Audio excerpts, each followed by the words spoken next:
Cocoboco és una illa remota que apareix a Moby Dick i el títol del projecte artístic del fotògraf lleidatà Jordi B. Pou, que ha substituït les càmeres convencionals per un telèfon mòbil. Amb aquest giny, Pou retrata la vida quotidiana i fa instantànies en què pretén demostrar que les coses no són sempre com les capta l'ull humà. Els deixem amb una selecció d'aquestes fotografies que es poden veure fins al 13 de maig a l'Institut d'Estudis Ilerdencs. Que vagi bé, bon dia.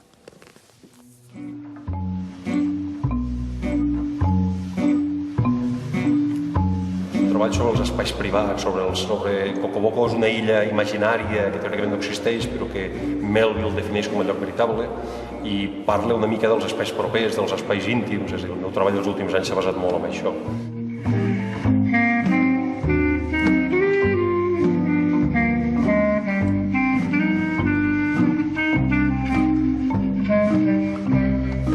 He's balancing a diamond on a blade of grass. The dew will settle on our